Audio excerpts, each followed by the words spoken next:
So you did the goal setting, right? You did the goal setting. Now in 2009, I set an annual income goal of $160,000. Measuring my compensation as $2,000 per file, I sandbagged it. I knew I'd make more than that, but I wanted to go on the low side so that that would increase the amount of files I would close just to be safe. This is the one year that I ever set a specific income goal in the last 13 years. I crushed it, so I don't know why I haven't set an income goal again since. Maybe that's my relationship with money that I need to evaluate. But my target of 80 files, I actually achieved that in September of that year, right? 80 files is 6.66 files per month. I didn't realize the math would work out that way when I set the goal. So how many files were completed this month, right? What actions do I need to take next month to catch that number up? If January started off quiet and I only closed 2 files, that meant I had to close 10.66 in February to catch up and to carry that number forward, knowing that in May or June I'd have stronger months and would catch up and close the gap and maybe even get ahead of it, which I did do.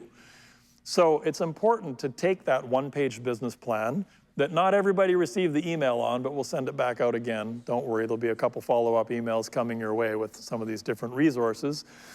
But it's important to look at that, and it's a one-page business plan. It's so simple, and look at what do I need to do in each month. And January is gonna be lighter than June.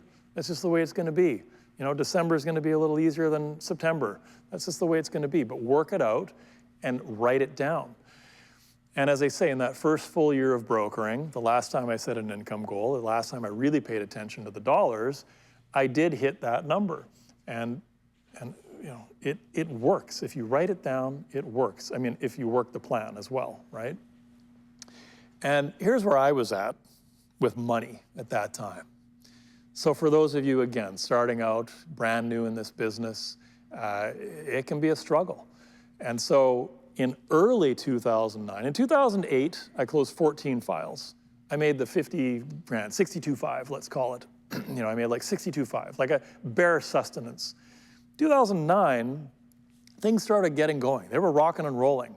But as we learned very quickly in this business when we first come into it, the paycheck's way down there.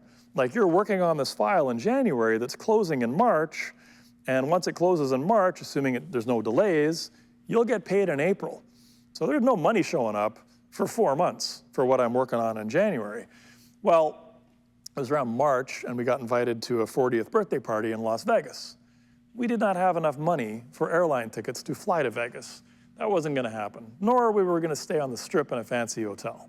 So I found a brand new hotel, pretty nice spot, about 8 miles up the Strip for like 60 bucks a night. And it's only 2,000 kilometers. The kids will enjoy it, it'll be great. We'll do a road trip. So we did a little drive down to Vegas. And it was cheaper than flying 4 of us down. And we got there and checked into the hotel. And my wife at the time, she logged into the banking and had a look at the banking. And this is on the heels of winning a Rising Star Award, you know, sort of like the Rookie of the Year or whatever. And you know, I'm closing files left and right. Things are, you know, it's all happening, except they're not closing because that's happening next month. And things were tight, but on the surface, it was looking like everything was coming up roses.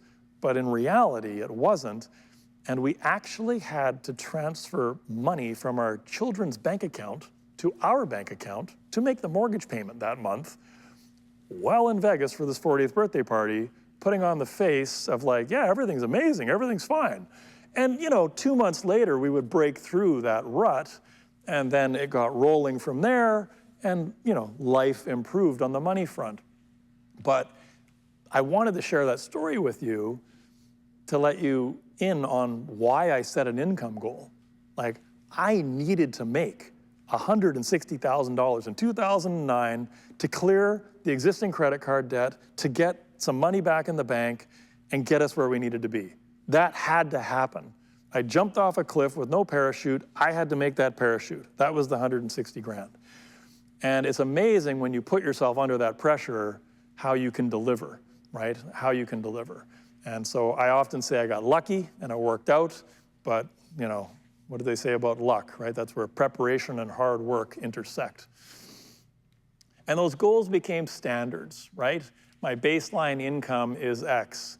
This allows me to X, like I am someone who. Goals became standards. I don't like setting goals, I like setting standards.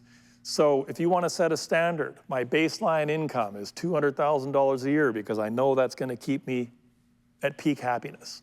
I know anything beyond that would be a bonus, but my baseline income is $200,000. This allows me to take care of my family. This allows me to take care of my business. This allows me to be in a zone of comfort where I can be creative and move forward. And I am someone who, right? Those standard setting statements. I am someone who hits the gym 3 days a week when the gyms reopen. But you know what I mean, right? So the goals became standards for me. And as I say, a goal is a thing we achieve. A standard is lived, right? It's who we become. And who do you want to become? You know, goals become standards. So do you want to have a specific thing, or do you want to achieve a specific thing? Both of those are respectable. You know, certain people want to have a certain thing. You want to have a home. You want to have a home of your own. Totally respectable goal. Certain people want to achieve a certain thing. They want to be number one in their office. That's important to them. Totally respectable. Nothing wrong with that. Or do you want to become a specific thing? And I think that's the evolution. I think once you have the basics and you've achieved some certain standards of recognition, then it's like, what do you want to become from there, right? And that's, again, what the money allows you to do. It gives you a base of operations to work off of. So I'm someone who knows my numbers. That's my standard. I do not like getting caught out on my math. I like to know that I'm someone who knows my industry numbers, right? And as I say, you've got to track your data. I don't care how you're tracking it, whether it's an Excel sheet or what it is, but you've got to track it one way or another.